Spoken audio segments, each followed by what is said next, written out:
how does the county increase those units and to stay affordable units? They are nice buildings, but without affordable units, we can't put people in any kind of building, old or good. Right, so it's basic economics is the problem. What I was saying is if you push too hard and insist on too much that they have to do, then they just don't build. So the purist in me says, but there's another developer behind them, waiting in line, isn't there? Sorry. Yeah, no, there is, but if it doesn't pencil out for them, he's not building either. They're not, if it's not gonna work for them economically, they're not building. See? So how do we incentivize these guys? So we work on it, we try, we get some, it's not enough. There are a couple of, so one of the issues with housing, so this is actually a global issue, right? Correct. I mean, there's just, Correct. all right, one of the problems is that the federal government has been AWOL. So apparently, I heard this, and this was years ago that I heard the statistics, it's probably gotten, if anything, worse. There's like 75% less money from the federal government into housing than there was like 40 years ago.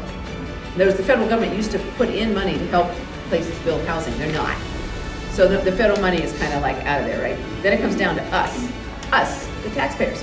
So if we're going to like try to build it with the AHIF fund, that part of your taxes that we vote on every year and that you pay goes into money that we set aside to do affordable housing. There's a limit to what everybody here can pay, right? And then there's the state. The state has funds that we work with. Lately, businesses are starting to really realize that they may have to step up. They sure don't want to because they're interested in making a profit. But Amazon has been a really good partner. They put in $125 million, I think it was, for Barcroft Apartments. We put in, they matched us. You know, they've been good partners for us. They also bailed on the development, but. Yeah, but they did. That was a small thing, it's a whole, but they're businesses. So some of it is just basic economics. This is a place where a lot of people want to live, and there's only 26 square miles. And you notice one of the things we tried to do to increase, one of the things we're trying to do all the time is increase the supply of housing, what's available for people. So one of the ways we did that was the EHO, right? Missing middle, you all probably kind of heard about that. You saw the pushback on missing middle housing, right? We still did it, and people are still upset, but that is something that adds housing. But that's one of the forces that, you know, we're dealing with historic forces, we're dealing with economic forces, and it's not easy, and we have limited. So, at that time, you could buy the house at like $19, $20. That was the property. We're talking $18.99, $1900. So for $20, you could have your property, and then you would have to build your own house kind of thing. Most of the people built houses that were bungalows, you know, just an easy put together fix kind of thing. So most of the families were bungalows, and the houses that were in Freedman Village were tenement type houses. And that's the same type house that is on the street at Quinn and I don't know forgot what that street is, but Queen and 10th Street. There's a replica of a tenement house, and a tenement house meant that it was empty on the inside, and when your family moved in, you put up dividers to section off the bedroom and the kitchen and living area. One of the things we found that's interesting is that I think there's 109 languages at Wakefield, some number like that all these diverse groups, it's not perfect, but basically get along. And how is this possible? Just a simple example is, I'm Jewish, I have family in Israel. One of my photographers on our team is from Syria. In the Middle East, we literally cannot talk to each other. Here we're very close friends and collaborators. Why is this? You know, we now have, you name the country, they're here, and they may be at war back where they're from. And we thought this was worth examining. I don't have a distinct answer, but I think it was worth looking at. So you're going to see a short video. It's about 10 minutes long that shows some of the work we've done. All the work is collected in the Library of Virginia and was shown there, which is sort of like Virginia's Library of Congress. And it's also eventually going to our Center for Local History, and we show pretty regularly But we think, and we keep a regular blog because we think it's interesting what's going on here, and the life of the community is important. Clearly, this neighborhood, Johnson Hill, Arlington View, is an important sort of capstone in the community. We've been up here several times to photograph. We interviewed Dr. Hansen for our second book on transitions, who was a community activist who grew up here. And we just think it's worth looking at.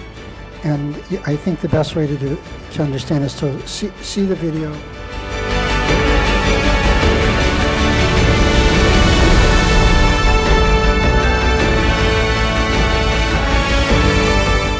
Purchasing Kaufman Boston.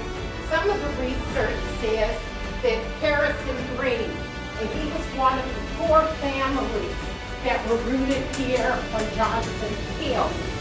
And the research says that they offered to sell 2 or 3 acres of land to the county to buy a school. Other research says that the property was actually purchased from the South Arlington Cemetery Corporation. Which it was, I'm not sure, but the research kind of had 2 different perspectives. Another fond memory was the year the physical education teacher, Mrs. Alma Davis, organized the presentation of the Nutcracker Suite. The gym was transformed into a fairy tale land with lavish decorations. There were soldiers marching with precision. There were sugar plum fairies who danced on their toes. Ballerinas were on their toes with beautiful, graceful dance steps. The band leader, Mr. Raymond Robinson, directed the band. Those memories were pressed in my mind and will last forever. First black officer in the Arlington County Police Force was Irving Comer. He lived on Ross Street, and he was served for 24 years at the Arlington County Police Force, and he retired in May 1992, and he actually passed away in November 23rd, 2017 at the age of 74, and he lived, like I say, on Ross Street. My mom kept from me a book from when I was in elementary school, and it wasn't a book. It was the kind of thing you saw the handwriting strip at the top of the classroom board.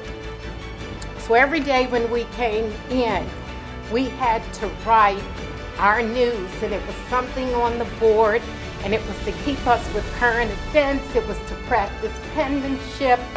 And so I have 2 things I'm going to share with you. One is my name is at the top.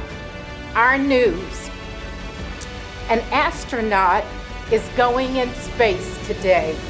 His name is Major Gordon Cooper. And so this was an elementary school, so it's an example of just the fine education that we received. We were there, we were being kept abreast of current events. This was back in '63. YFM Media Network.com.